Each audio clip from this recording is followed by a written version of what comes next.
Hello everybody and welcome to my video, Getting Tidier. I hope you're all well. So today is a mammoth video of washing and laundry and trying to get on top of my laundry problem. So I feel quite tired sitting here now recording this, but this has taken so long and I've done so much, and basically everything that I've done is connected to laundry. Piles of laundry downstairs, piles of laundry in the spare bedroom where I put it all because we were having guests, piles of laundry to be put away. The pile that was on my floor has now hardly anything left because I've been taking from the pile. There has been so much to do, and the first few photographs just show a flavour of everything that I'm going to cover in this video. So if you're feeling like laundry is surrounding your entire life and you're really not on top of it, even if you get up and do 10 minutes a day, 10 minutes tomorrow, it will make a massive difference. So I've not put washing away for ages. I think the last time I put washing away was when I did a video. So I hate to think how many weeks ago that was. And I do know that if I do it as I go along, then it won't get to this sort of state and this sort of problem. Out of all the jobs in the house, putting away washing is the job that I like least. I have tried to palm the job off to my daughter, taking up and putting it into 3 piles. That didn't work because that made her very wheezy. Then I said to my husband, can you do it? He does it sometimes, but not often, and it's still my mental load. I still have to say, can you take the washing up? Nobody else in the house seems to see the washing apart from me, and the pile gets bigger and bigger and bigger. So what I'm trying to do here, there was already some washing on the landing, there was some in the spare bedroom, so I'm going through and splitting into 3 piles. Now I know some people will look at this and say, you've got too many clothes. I really don't think I have, because this what you're seeing is like nearly like half my wardrobe. It's just that this hasn't been put away for so long. That's why the piles are massive. There are no socks left in my drawer, no underwear left in my drawer. I've just been taking everything from the piles on my floor. I really want to get on top of this. I can't think that I'm ever going to enjoy it, but if I can just get on top of it, then it doesn't have to be such a ridiculously massive job. So you'll see me sorting out all of my daughter's things in one basket and all of mine and my husband's things in the other basket. And then I take my daughter's basket into her room and I put that all away. Now some of it she probably could put away herself, but she still can't easily reach in the wardrobe. And she was also doing her revision for her exams on Monday. So Monday she's got maths, religion, and then Tuesday she's got French and physics. So she's working today and she's working tomorrow, and then she'll be able to relax because the exams will be over. Tuesday's the last day.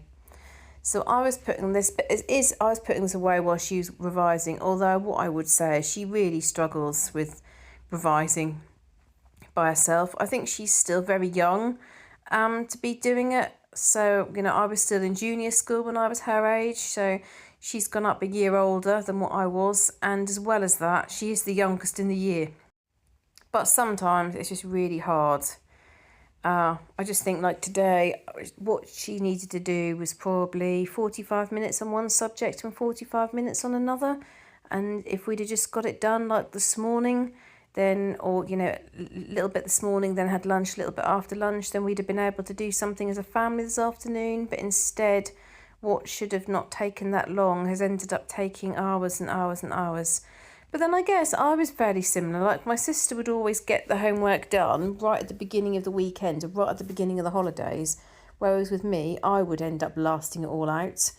And then my mum would always laugh and say, she'd look for me. Oh, where was I? I was biking around the garden in circles because I just needed a break. So maybe she learns in a similar sort of way to me. Who knows? So you'll see me put the washing away in my daughter's room. And then while I'm there, I think, oh, I'm going to do a little bit, put a few more toys away. So you'll see that I do a bit more tidying up and a little bit sorting.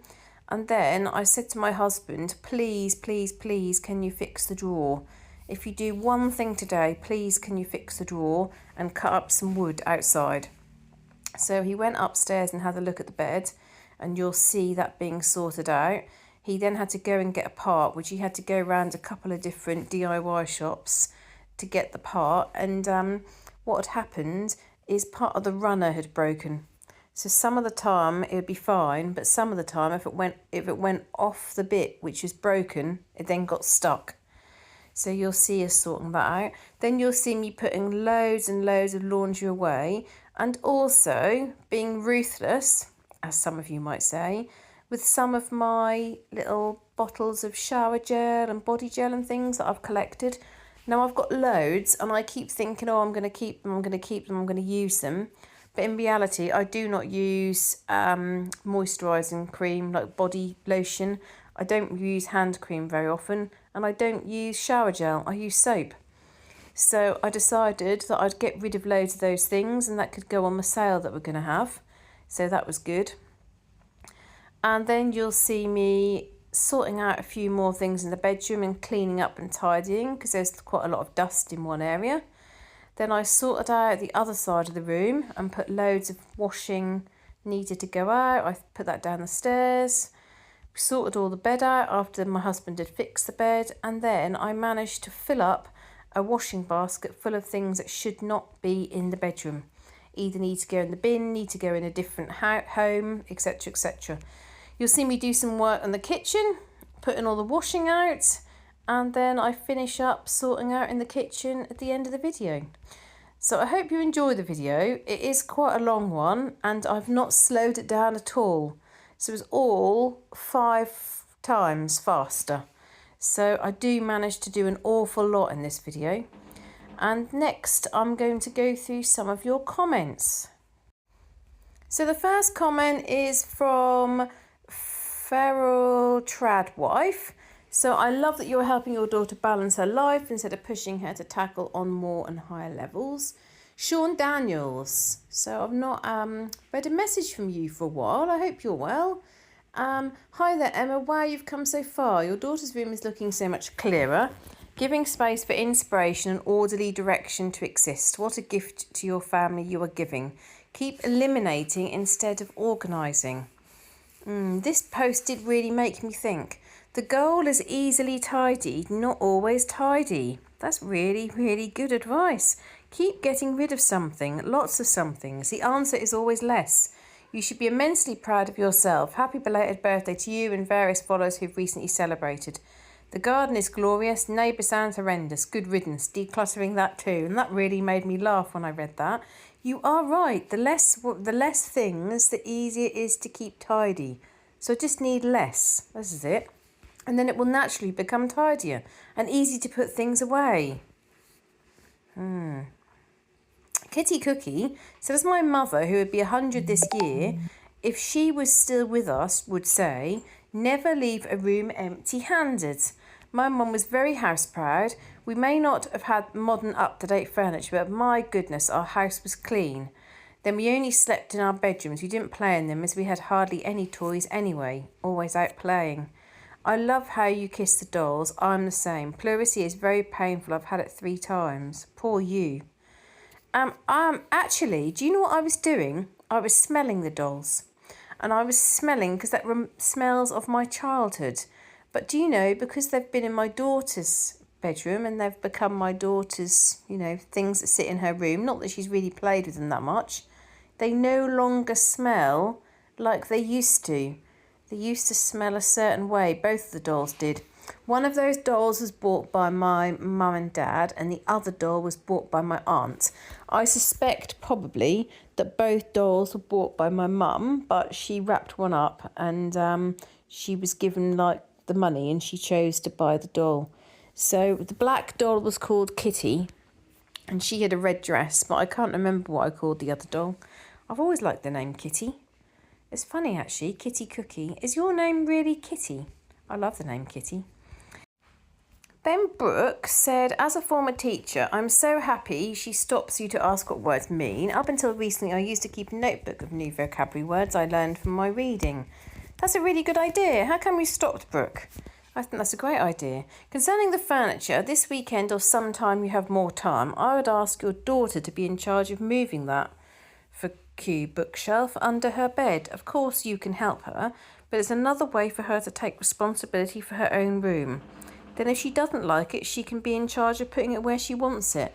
That's a good point, actually. I remember I used to move all my furniture around in my room and change things.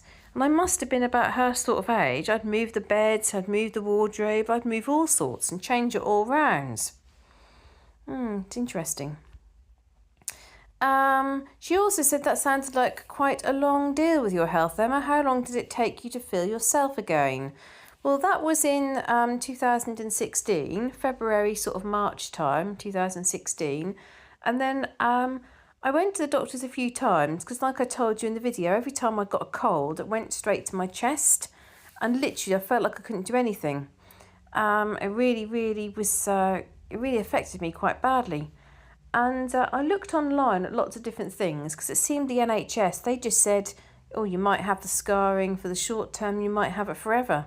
There's nothing we can do.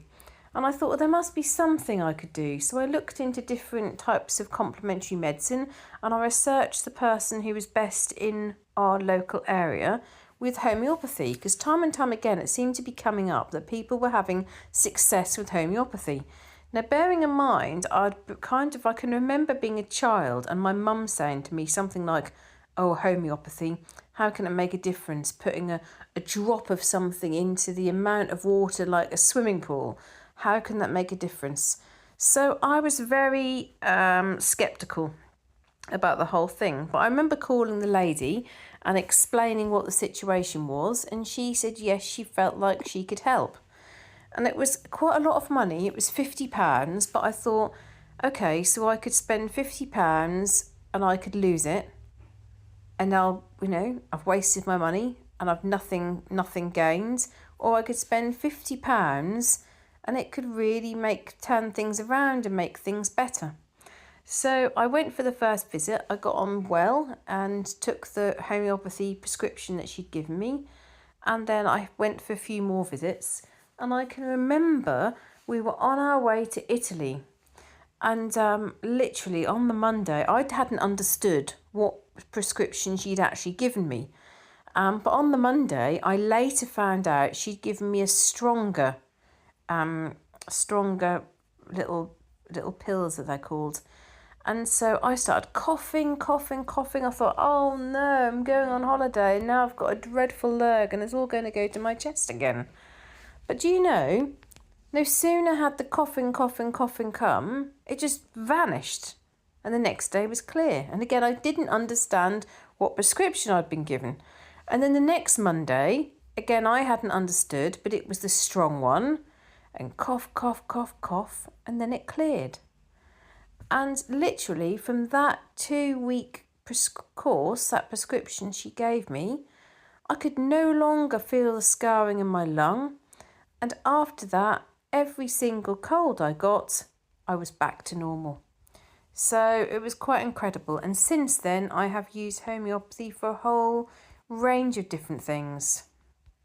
Isn't it funny, though, how your life experiences shape your decisions? There are things that I believed and thought maybe in my 20s that then after I had my daughter and different things happened in my life, then my views completely changed. And if you'd said to 20-year-old Emma, you're going to change your views on this, you're going to change your ideas and your attitudes about this subject, I never would have believed it. But I guess that's the same with all of us, and there's probably going to be things that now I've got certain views on things and they'll change in 5 or 10 years' time. So you can see in the video how I'm really getting through piles and piles of stuff. I've got that bottle on my left-hand side because I've got 2 half bottles of a moisturiser that's my daughter uses for her when she has eczema or when she gets out of the bath. So I'm sort of transferring that into one bottle. I love doing that. I like doing that in the kitchen as well. Like if you have half a container of pickled onions and you put it with the other container of pickled onions. So there is a lot to do in our room, a lot of things to get rid of, a lot of stuff to put back in the side cupboards, a lot of cleaning to do, a lot of hoovering to do. There's an awful lot to sort out. All those books. I was going through those books and thinking, oh, I'll get rid of a couple of these books. And then as I looked through them, I was like, oh no, I can't, because I want to read this one and this one. I don't read that much, and I should really. I've got quite a few books that I want to read, and then I never get round to it. I have this idea that I'm going to go to bed early, and I'm going to lay in bed and read my book or read more of my Bible, and then it doesn't really happen. I do try to read a little bit from the Bible on a regular basis before bed, but just be sensible to go to bed earlier rather than sitting up and getting more and more tired, and then just reading one of my books. I've got quite a few. So I've got Julian of Norwich. I don't know if you've heard of Julian. Divine Love. That's a really lovely book. And there's a couple of other books at the side of my bed there. So is Daphne du Maurier book that I plan to read and read the first couple of pages and then haven't. Another book that you saw me just reading was about strangers, talking to strangers, it's called. And it actually talks about the case in America of where a young woman was in the car and a police officer asked her to get out of the car. That case is not familiar to me until I read the book, but I'm sure those of you that are in America know the story very well. She used to sort of do a YouTube channel, and she was on different social media channels. And then because she didn't instantly obey the police officer, that ended up in this dreadful confrontational sort of situation. And she ended up being arrested. And 3 days later, she took her life in a prison cell. And there's lots and lots of sort of stories about how we interact with strangers and how things can get kind of out of hand. And then sometimes we can strike great rapport with strangers. But the book's fascinating, so I am going to read that at some point. I just haven't got round to it yet. I read like the first sort of chapter, and then I don't read any more. So I just need to make a point of finishing it off. So thinking about the rest of the weekend, so there were a couple of things on today that we didn't go to. There was like a family fun day and music events, but we didn't go to those because obviously my daughter was finishing work and I was working in the house and my husband was doing jobs. Then tomorrow, my daughter's got a rehearsal for her concert that she's in the choir for. And while she's rehearsing, I'll probably sit in the car park and catch up with some emails. So use the time that way. If it's I'm not quite sure exact location, but if it's a place in the country, I might go on a little walk. I'll see. The rehearsal is only 45 minutes. And then we're going to come home. My husband's still going to be at his event. So we'll come home. She'll probably finish off her revision for her Monday exams. Maybe do a little bit for the Tuesday exams. And I'll do some jobs in the house. And then next week is looking very busy. But I'm very pleased that I'm not doing any invigilating. I'm quite relieved about that. So Monday morning, we're having a review of how everything's gone with the food this year for my daughter's school. And then I'm going to do my normal Monday jobs. Tuesday, I'm delivering a workshop, which reminds me I need to email the attendees about that. Thursday, I've got quite a few different meetings that I'm squeezing in. And then Thursday and Friday, I've got back-to-back meetings. I don't know how that happened, really. I've got too much has all happened at the same time.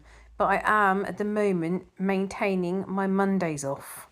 So that's really good for me. I'm really pleased about that. I think it's really important to keep to that. Otherwise, I am going to be ending up working on every day. Also, I did have a meeting with my manager. You know, the problems with my second job and how they're going to do a minimum number of hours. I sort of keep talking to my husband about that. I do feel like that commitment to that number of hours is probably too many for me. But it's either that or I'll be made redundant, I'm guessing, because they won't agree to me doing any fewer hours, which you can understand because there are some people like doing 4 hours a week. And if you think every single one of those has got to do all their personal development, they've got to have an appraisal, they've got to have coaching, they've got to have training. So it ends up being very expensive when you've got loads of people that are literally just doing 4 hours a week or whatever. I also wanted to mention to you about my pantry. Do you remember my video? So it's quite a few months ago where I did that, took everything out of the pantry and cleaned all the pantry and then put everything back. I put some away in the pantry today and I feel like it's all getting a bit of a mess and getting in a bit of a muddle again. But as I looked around, I thought, I'm quite sure that when I do the second layer of this, when I look at this again, I think there's more things that I'll then be able to get rid of. Because when I think about it, the last time that I sorted out this part of my bedroom, I just got out all the miniatures that I've collected from all different hotels and apartments and I put them all back. Whereas this time I've actually thought to myself, I'm not going to use the body lotion. I'm not going to use the shower gel. My husband won't use the shower gel because he used a certain one because his skin's sensitive. My daughter's not going to use it. So what is the point of keeping everything? So yeah, I think then once you start looking at things in a different way, don't you? You start thinking, actually, this is just all taking up space and this is just more work. And this is, I'm having to clean all around this stuff. Whereas if I just get rid of it, I won't have to do that anymore.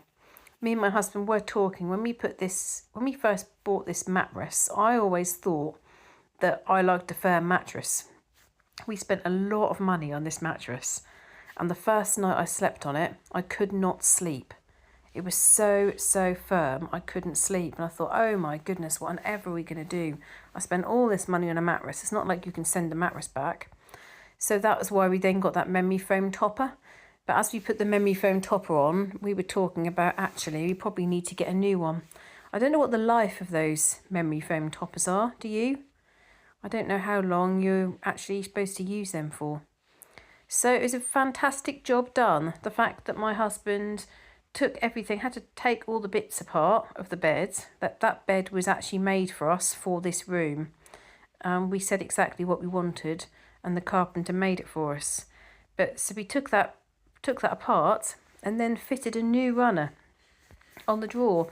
I hope he got a couple of spares, because that's the sort of thing that if it breaks again, we've got spares that fit perfectly. It's the sort of thing if they stop doing, and then we'll be in a muddle, won't we? We'll need all new drawers and everything. So that was a good job done. I'm pleased about that. There were also a couple of smelly sets, which again I'm keeping hold of because I think, oh, I've been bought them. I need to use them at some point. But actually, really, I'm not going to use them. So I just need to get rid of them. So they're going to go on our stall. I got loads of brand new pens there, and I'm going to give them to Girl Guides. The broken drawer, which can now be opened, I'm putting all my husband's things in. Not a very orderly way, but to be honest, when I did my drawer before on a video a couple of months ago and I rolled everything up, I spent ages rolling everything up. But do you know what? I couldn't find a thing afterwards. So I thought, I'm going to forget that. Rolling that system up in my drawers did not work at all for me. It worked for my daughter because it's very good, like for tracksuit bottoms and jumpers. She just clothes that she can just sit around and be comfortable in the house. That worked really, really well for my daughter, so she can go to her drawer and choose things. But it didn't work for me. I really struggled with finding things. And then at this point, I'm just putting things in the linen basket that need to go downstairs or go out of this room. I would love to get rid of that little table. That little table, it just fills up with stuff that it doesn't need to fill up with and is not needed. But my husband likes it because it came from, I think he's had it for about 20 years or something. And he quite likes it. It's a sturdy little table and he likes it. Usually it sits in the other corner, so it would be out of the picture normally. But it's been moved there because we've got loads of paperwork piled up right to the far right of the video, which you can't quite see. It's a complete mess and muddle, all my paperwork. I've got so much paperwork because I do often think about this, like we do have more stuff in our house because we are doing more stuff, like all the instruments. If you don't play an instrument, you're not going to have all that, are you? And it's the same with the paperwork. Because of the business that I run a business as well as my job, so I don't know whether I've mentioned that before. So because of the business that I run, I've got loads of paperwork for every single part of that business, and then you have to keep all those records a set amount of time. So yeah, and then what happens is you don't declutter your paperwork, do you?